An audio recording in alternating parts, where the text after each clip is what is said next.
வணக்கம் தண்டோரா வியூவர்ஸ். தமிழ்நாட்டை உலுக்கிய தாராபுரம் கொலை வழக்கு அதில் நடந்தது என்ன அப்படின்னு சொல்லிட்டு நிறைய விஷயங்களை கலெக்ட் பண்ணி உங்கள்கிட்ட பேசலாம் அப்படின்னு தான் சொல்லிட்டு வந்திருக்கேன். பூசாரிப்பட்டி தாண்டி தாராபுரம் அப்படிங்கிற ரோட்டில் வந்து ஒரு பொண்ணோட சடலம் கண்டெடுக்கப்பட்டிருக்காங்க. அந்த சடலத்தை வச்சு அந்த பொண்ணு யார் அப்படின்னு விசாரித்து பார்க்குறப்ப தான் தெரியுது, பிரகதி அப்படிங்கிற ஒரு பொண்ணு பிஎஸ்சி படிச்சுக்கிட்டு இருக்காங்க. ஸோ அவங்க படித்து முடிச்சுட்டு காலேஜ்லேருந்து வீட்டுக்கு போயிட்டு இருக்கிறப்போ வந்து எப்படியோ அவங்க வந்து கொலை செய்யப்பட்டிருக்காங்க. அது எப்படி தெரிஞ்சிருக்கு அப்படின்னா, அவங்க வீட்டிலேருந்து கண்டினியூஸாக கால் பண்ணிட்டு இருந்திருக்காங்க. அதை எடுக்கலை அப்படிங்கிறப்போ விசாரிச்சு பார்க்குறப்போ அங்கே ஒரு மர்டர் ஆயிருக்கு, அங்கே ஒரு பொண்ணு கடந்திருக்கு அப்படிங்கிற மாதிரி தான் சொல்லிட்டு இருக்காங்க. நிறையா பேர் என்ன சொல்லிக்கிட்டு இருக்காங்கன்னா, இப்போ ரீசெண்டாக பிரகதிக்கு வந்து நிச்சயதார்த்தம் முடிச்சாங்க, இன்னொரு 4 monthsக்குள்ள கல்யாணம் நடக்க போகுது, அதுக்கான பத்திரிகைகளும் அச்சிடப்பட்டு வந்துருச்சு. ஸோ அதுவும் இன்னும் கொஞ்சம் நாளில் டிஸ்ட்ரிபியூட் பண்ண போகிறாங்க. அந்த கல்யாணம் பிடிக்காத யாரோ தான் பிரகதியை கொலை பண்ணியிருக்காங்க அப்படிங்கிற மாதிரிலாம் நிறையா நியூஸ்கள் வந்துக்கிட்டு இருந்துருக்கு. ஸோ அதுபடி விசாரித்த போலீஸாருக்கு இப்போ சில துரும்புகள் கிடச்சிருக்கு. அதில் வரி என்ன சொல்ல வர்றாங்க அப்படின்னா, அந்த பொண்ணு ரேப் பண்ணி கொல்லப்பட்டிருக்கலாம் அப்படிங்கிறது இதுலேருந்தே தெரியுது. ரொம்ப அச்சட்டமாக தெரியுது. ஏன் அப்படின்னா, அந்த பொண்ணுக்கு நிறையா உடலில் காயங்கள், ரேப்புக்கான அந்த அடையாளங்கள்லாம் இருக்குது அப்படிங்கிற மாதிரி இப்போ கண்டெடுக்கப்பட்டிருக்கு. ஸோ அந்த பொண்ணை யார் ரேப் பண்ணியிருப்பா அப்படிங்கிறது தெரியல. ஆனால் இதுலேருந்து என்ன நியூஸ் வந்துச்சுன்னா, இவங்க மாமா தான் வந்து கொன்னுட்டாங்க, அந்த கல்யாணம் பிடிக்காத காரணத்தினாலோ இல்லை மற்ற வீட்டில் ஏதோ பிரச்சனைங்கிறதுனால அந்த பொண்ணை வந்து கொன்னுருக்காங்க அப்படிங்கிற மாதிரிலாம் நிறையா நியூஸ் வந்துக்கிட்டு இருக்கு. மேபி அது உண்மையாகவும் இருக்கலாம், பொய்யாகவும் இருக்கலாம். அதெல்லாம் வந்து போலீஸார் விசாரணையில் தான் நமக்கு தெரிய வரும். ஆனால் இப்போ இந்த பிரகதி மேட்டர்லேருந்து சில துரும்புகள் கிடச்சிருக்கு. அதுபடி என்ன நடக்குதுன்னா, ஒன்று அவங்க மாமா கொலை பண்ணியிருக்கலாம், இல்லை இந்த கல்யாணம் பிடிக்காத வேற யாராவது கொலை பண்ணியிருக்கலாம், இல்லை இந்த கல்யாணத்தை ஏற்பாடு பண்ணிட்டு அவங்களே வந்து பிடிக்காமல் கொலை பண்ணியிருக்கலாம். நம்ம எதையுமே வந்து இங்கே ஃபைனலைஸ் பண்ண முடியாது. ஏன் அப்படின்னா, நம்ம சொல்கிற ஒவ்வொரு வார்த்தையும் வந்து மற்றவங்களுக்கு அது கண்டிப்பாக தீங்காதான் இருக்கும். ஆனால் இப்போ அந்த பொண்ணு தான் கொலை செய்யப்பட்டிருக்கிறாள் அப்படிங்கிறது வந்து கொஞ்சம் கொஞ்சமாக கன்ஃபார்ம் ஆகிட்டு இருக்கான்.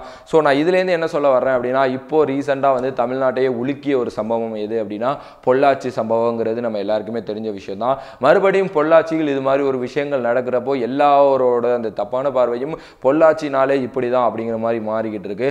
அதுவும் ஒரு தவறான விஷயம் தான். ஏன்னா அந்த பொண்ணு வந்து வேறு ஊர், பட் போகிறோம் அங்கனக்குள்ளே ஏதோ ஒரு நடந்திருக்கு அப்படின்னா மேபி அது பொள்ளாச்சியில் உள்ள ஒருத்தங்களும் பண்ணியிருக்கலாம், இல்லை வேறு யாரையாவது பண்ணியிருக்கலாம். நம்ம ஒரு சில விஷயங்களை வைத்து அந்த ஊரே அப்படிதான் அப்படிங்கிற மாதிரிலாம் எதுவும் சொல்ல வேண்டாம். நான் இது நிறையா பேப்பர்ஸில் படித்ததுனால வந்து நான் சொல்கிறேன். இது மட்டும் இல்லாமல் அந்த ரேப் அப்படிங்கிற ஒரு விஷயம் வந்து இப்போ ரொம்பவே கொடுமையாக தாங்க போயிட்டுருக்கு. ஏன்னா சின்ன குழந்தைங்களை கூட யாராவது வந்து ஒரு ஆசையாக தூக்குனாலோ, இல்லை ஆசையாக வா உனக்கு ஏதாவது வாங்கித்தரேன் அப்படின்னு சொன்னாலோ, அது நம்ம சொந்தக்காரங்களாகவே இருந்தாலும் அவங்கள ஒரு செகண்ட் வந்து தப்பாக தான் நினைக்க தோணுது. அதுக்கு வந்து காரணம் தப்புன்னு இல்லை, இந்த நாட்டில் நடக்கிற அந்த பயங்கரமான விஷயங்கள் தான் நமக்குள்ளே வந்து ஒரு பயமாக மாறிக்கிட்டு இருக்கு. ஸோ அதை மாற்றணும் அப்படின்னா வந்து நம்ம தான் நம்மளால் முடிஞ்ச அளவுக்கு நிறையா வந்து தப்புகள்லேருந்து வெளியில் வர மாதிரியெல்லாம் செய்யணும். உங்கள் ஃப்ரெண்டு வந்து ஒரு தப்பான விஷயம் பேசுகிறானா, இல்லைடா அது தப்பு, அப்படிலாம் பண்ணக்கூடாது அப்படின்னு சொல்லுங்கள். இல்லை உங்களுக்கே ஒரு தப்பான விஷயங்கள் தோணுச்சுன்னா, இல்லை நம்ம மனசாட்சிப்படியே பேசுங்க, அது தப்பு, அதெல்லாம் பண்ணக்கூடாது அப்படிங்கிறத தாண்டி வேறு ஏதாவது உங்களோட கான்சன்ட்ரேட் செலுத்துங்க.